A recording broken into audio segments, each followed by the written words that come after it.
കരിപ്പൂർ അന്താരാഷ്ട്ര വിമാനത്താവളത്തെയും ദേശീയപാത 66 കോഹിനൂറിനെയും ബന്ധിപ്പിച്ച് കേരളത്തിലെ ആദ്യത്തെ എലിവേറ്റഡ് ഹൈവേ നിർമ്മിക്കുന്നതിനുള്ള സാധ്യതാ പഠനവും അനുബന്ധ നടപടികളും വേഗത്തിലാക്കാൻ തീരുമാനം. പദ്ധതിയുടെ പുരോഗതി അവലോകനം ചെയ്യുന്നതിനായി ജില്ലാ കളക്ടറുടെ ചേംബറിൽ ചേർന്ന ഉന്നതതല യോഗത്തിലാണ് നിർണായക തീരുമാനമുണ്ടായത്. പദ്ധതി യാഥാർത്ഥ്യമാകുന്നതോടെ കരിപ്പൂർ വിമാനത്താവളത്തിലേക്കുള്ള യാത്രക്കാരുടെ ഗതാഗതം കൂടുതൽ സുഗമമാവുകയും കോഹിനൂർ മുതൽ വിമാനത്താവളം വരെയുള്ള ഭാഗങ്ങളിലെ രൂക്ഷമായ ഗതാഗതക്കുരുക്കിന് ശാശ്വത പരിഹാരമാകുകയും ചെയ്യും. സംസ്ഥാന ബജറ്റിൽ വകയിരുത്തിയ 1 കോടി രൂപ ഉപയോഗിച്ചുള്ള സാധ്യതാ പഠനങ്ങൾ അടിയന്തരമായി പൂർത്തിയാക്കി പദ്ധതിയുടെ അടുത്ത ഘട്ടത്തിലേക്ക് കടക്കാൻ MLA ബന്ധപ്പെട്ട ഉദ്യോഗസ്ഥർക്ക് കർശന നിർദ്ദേശം നൽകി. പള്ളിക്കുന്ന് മണ്ഡലം MLA TV ഇബ്രാഹിം, ജില്ലാ കളക്ടർ ഡോക്ടർ വിനയ് ഗോയൽ, വിവിധ വകുപ്പുകളിലെ ഉദ്യോഗസ്ഥർ എന്നിവർ യോഗത്തിൽ പങ്കെടുത്തു. യോഗത്തിൽ PWD ഉദ്യോഗസ്ഥർ, കൊണ്ടോട്ടി, തിരൂരങ്ങാടി താലൂക്കുകളിലെ തഹസിൽദാർമാർ, വിവിധ പഞ്ചായത്ത് പ്രതിനിധികൾ, മറ്റ് വകുപ്പ് തല ഉദ്യോഗസ്ഥർ എന്നിവരും പങ്കെടുത്തു.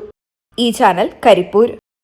ലോകകപ്പ് ആവേശം ഇത്തവണ ബിഗ് സ്ക്രീനിലായാലോ? അതെ, റെഡി കാശ് ആവശ്യമില്ലാത്തതിന് 20% മാത്രം ആദ്യം നിലയ്ക്കൊണ്ട് ഇഷ്ടമുള്ള TV ഇനി പർച്ചേസ് ചെയ്യാം. ഈ ഫുട്ബോൾ പൂരം അതിന്റെ ആവേശം ഒട്ടും ചോരാത്തിന് ഹൈ ക്വാളിറ്റിയിൽ കാണാൻ ഇതാ 4K TVകൾ.